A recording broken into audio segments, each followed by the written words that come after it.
first I want to thank you for taking the time out to talk to us. 30 years since you retired. You've been retired for almost as long as you raced. What do you miss most about being behind the wheel out on those tracks? I love to drive a race car, or drive a car, and you naturally miss it because it was your hobby, your job. It was the whole deal. Kind of hard to walk away from it. In fact, I probably stayed 5 or 6 years longer than I should have, but I just love to do it. And so then I had to readjust my life. You know, you're not driving anymore, but you still own the car, you're still around it. And over a period of time, I went from being a driver to the owner, and just further, every year I get further away from the initial deal of what I wanted to do. So, but so far it's working out pretty good. Yeah, I would say you had a pretty good career, you know, something like that. North Carolina born and bred. NASCAR now only runs one race annually, or a couple in Charlotte, but Charlotte's the only track. But when you had started, North Carolina had 9 tracks. I know, right? that I could count, more probably than is even listed online. What does that mean to you for North Carolina being so big into motorsports and NASCAR specifically? So you got to figure, if you look back at NASCAR's history of 75 years, racing really started, and the Cup stuff started in North Carolina. The first race was at Charlotte. You know, they were in Wilkesboro, they were in, you know, Martinsville, just almost in North Carolina. Anyhow, it started in this particular area. And then over a period of years, we had so many tracks, you just play into the same customer, you had to go out, and there wasn't room, there wasn't enough people that wanted to go to 9 different racetracks. You know what I mean? Mm-hmm. So that kept cutting down. The first thing you know, there's just 2 or 3 racetracks that Cup stuff runs on in North Carolina. And so we went to NASCAR at 75 years ago was a regional sport. And over a period of years, it had to expand. We had to go to California, you know, go to New York, go to Florida, wherever. And so that means we lost the racetracks. But at the same time, all the race teams stayed in North Carolina. And even more now, basically, really, than what they used to be. Because North Carolina now maybe doesn't have the racetracks, but they got all the racers all come out of North Carolina. When you started driving professionally, did you have any idea that you would ascend to arguably the greatest driver in NASCAR history, never. Beloved son of Randleman? If they have a statue of you as well. Did you picture that when you first got behind the wheel? That was another planet out there, I guess, whatever. Had no idea what, you know, you wanted to do it, you wanted to try it, and once you done it, you said, man, I like this pretty good. And from that standpoint, you never looked that far ahead. In other words, you run a race, whether you won it or lost it, the next most important thing was getting the car ready for the next race and getting to the racetrack. And that was what I looked. That's how far I looked in the future, you know. No rear view mirrors in a race car. Not really. You learn from what's behind. You never go back there. So NASCAR's returning to North Wilkesboro Speedway, a track that you know quite well. What is that? When you first let me ask this: are you going to go to the NASCAR? Oh yeah, we're going to be right there. See, you know, we was there for the last race that the Cup cars run, so I want to be there for the first time they run again. So we'll be there all week because they got all kinds of racing, you know. So I don't want to miss nothing because it's really a big deal for that part of the country, and it brings back NASCAR's 75 years because basically that's where racing started. NASCAR started in 75. So, you know, you look at it from that standpoint, in the history of NASCAR, it's a pretty big deal. Mm-hmm. What was your reaction when you first heard that there's a potential that the Cup Series would come back to that track? You know, I looked at it from a standpoint and I said, we worked all these years, NASCAR's worked all these years to get away from history. now that they're 75 years old, they're trying to go back to history. So, you know, it was just basically Wilkesboro is probably the best place to emphasize the 75 years growth of NASCAR. I want to speak about your personal history on that track, and I've got some stuff that I brought from our archive that I'd love to have you watch, maybe jog some memories for you here. So this, let me flip it around. This is your win in 1980. If you want to go ahead and just hold that for me. You can watch all that. It's about a minute long.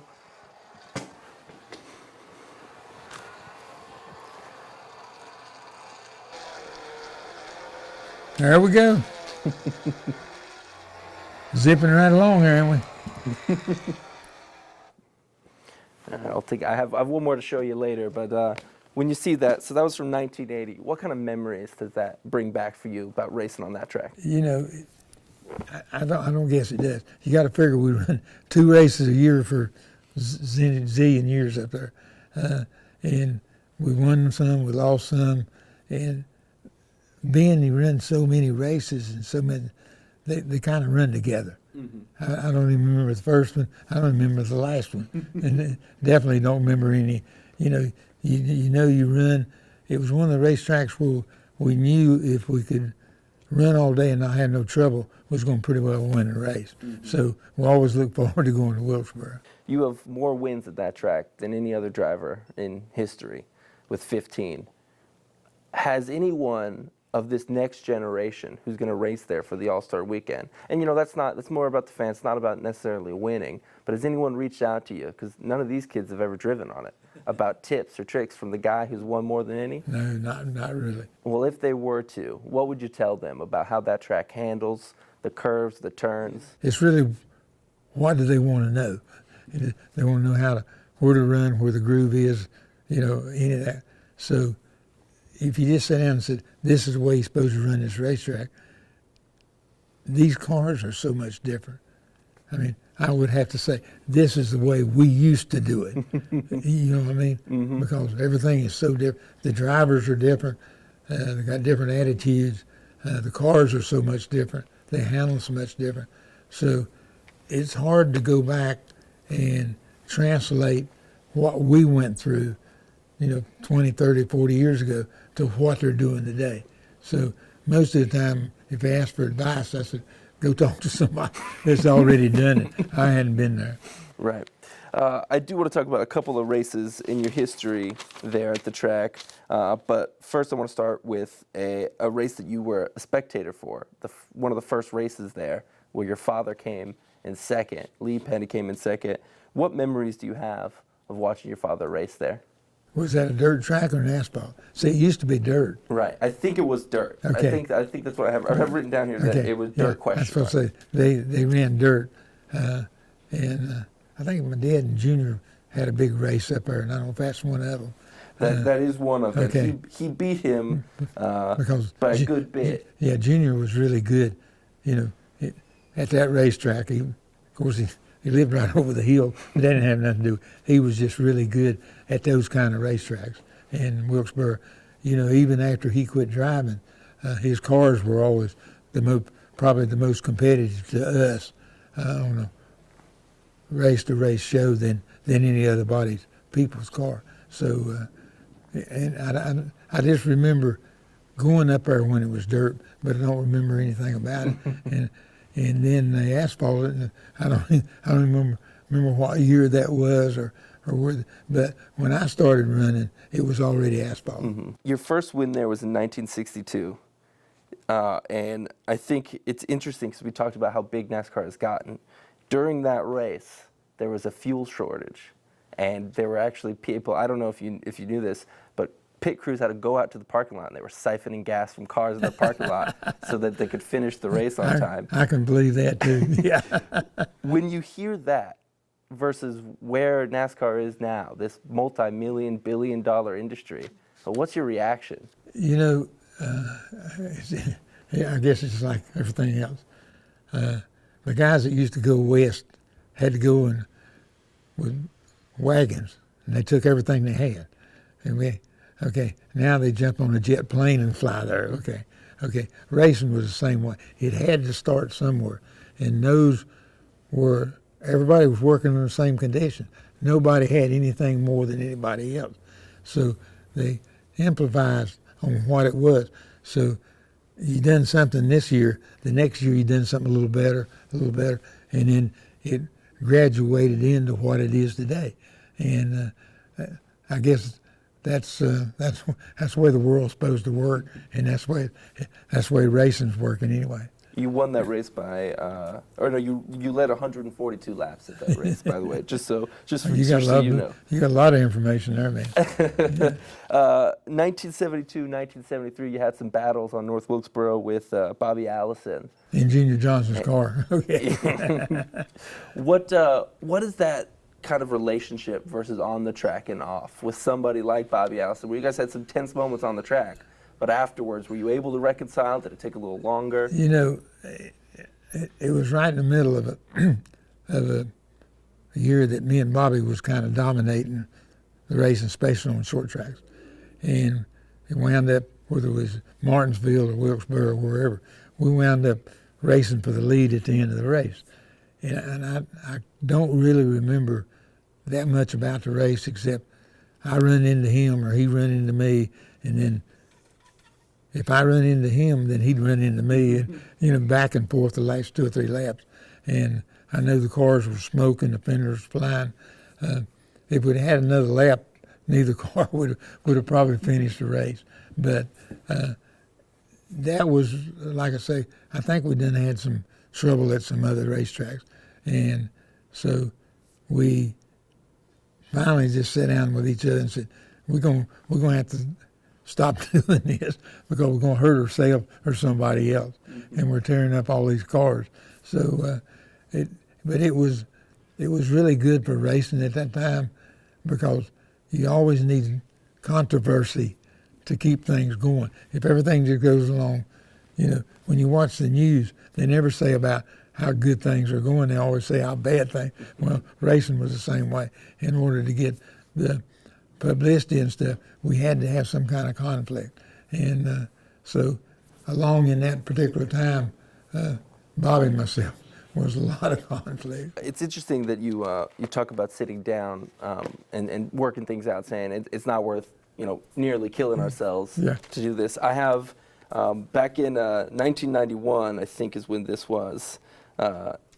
One of our reporters at the time was talking to Dale Sr., and he shared some of the stuff that you shared with him as when you were an older driver. He was a younger driver. I'd like you to just take a listen, and then we can talk about it right after. So you can hold it up as close as you need because it's as loud as it goes. But this is Dale in 1991 talking about some of the advice he's given him. Well, he's got on me quite a few times in my young career.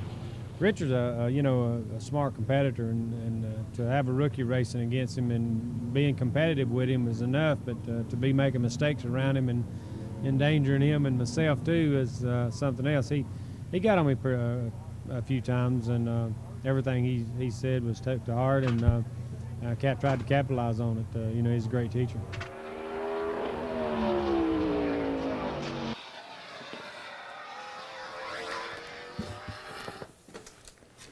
What's that? I see a smile on your face. What's that mean to hear those words from obviously your fallen friend?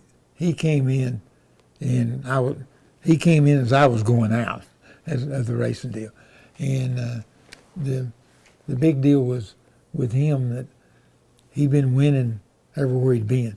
So when he come into the Cup deal, competition was a little bit tougher maybe than some of the other places, and he was very, very aggressive, and I had to get on to him a couple times for being over aggressive, especially around me. You know what I mean? But he took it at heart. He said, "Okay, I'm getting by with that, but maybe I don't need to do it that way." And I never did really teach him, or he never did learn completely what I was trying to explain to him.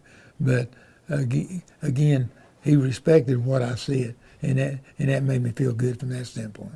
What do you think is sort of the duty of drivers who are kind of on their way out as the new drivers come in to share knowledge and kind of share, maybe not, inside track information, but sort of decorum and like, this is how we do things here at the highest level? I don't think we have a whole lot of that. I think the way things progress now is most of the guys that quit driving and stuff just quit. They go away.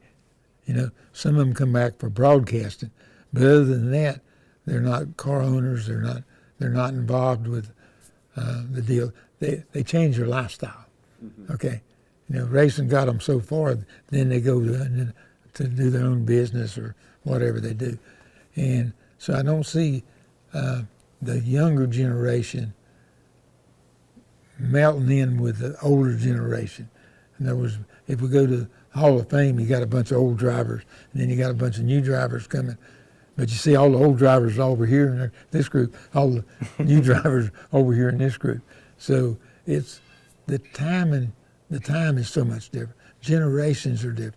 We live different styles. We think different ways. So we're on the same planet, but we're not in the same world. Mm-hmm. You have such a legacy in the sport, and here especially. The fans, I was watching a thing we did during your last year of racing, and one of the points they kept making over and over is Richard Petty will always make time for the fans. How important are the fans to the sport? I would have had to work for a living if it wasn't for the fans. In other words, no matter what you see on the side of that car, what sponsorships and stuff, the fans are the one that buys that product so that guy can afford to put it on the side of the race car. So without fans, there wouldn't be no racing. Okay, you know what I mean? Maybe you could have football games without fans, but you can't have racing without fans because they got to have the money to buy the race cars and do all that stuff. So it's kind of a deal that when racing first started, Cup started, then we had no sponsorship. So the fans were paying the promoter, then the promoter paid me. But it didn't take me long to find out the promoter wasn't going to pay me if the fans hadn't to give him some money. Mm-hmm. He hadn't bought tickets. So I go around the promoter, don't say thank you promoter, I say thank you fan. Because in the same way today, without those fans and without those fans buying the products that we're trying to advertise, and without them coming to the race, there wouldn't be any racing, because that's it's like everything. Money generates it, and so we have to get it from somewhere. And thank you, fans, for having me make a good living all my life. I appreciate that. And then finally, just again talking about the fans and talking about this celebration at All-Star Weekend, coming back 75 years, history, all that. What are you looking forward to most for the return to North Wilkesboro, all the fans, all the kind of pomp and circumstance coming in May? I don't know, being it's NASCAR's 75th year, I don't know of any other promotion that they could have better than North Wilkesboro, because Wilkesboro was here when NASCAR started 75 years ago. And so that draws back the old to the new, or the new back to the old. And probably couldn't have been a better perfect storm as far as looking at it from the prospect of, all of the things that went on before, during, and after. So I think it's really a good deal. And again, they couldn't have come with a better scheme. I'll put it that way.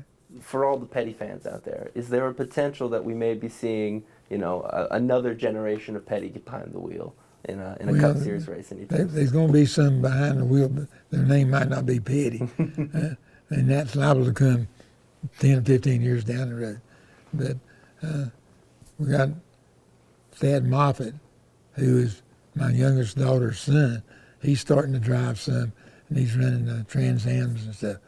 And in fact, we got one of his cars back here in the garage, and they're working on it. Mm-hmm. So that is another generation, I guess fourth or fifth generation of the Petty clan. So we're wishing him well.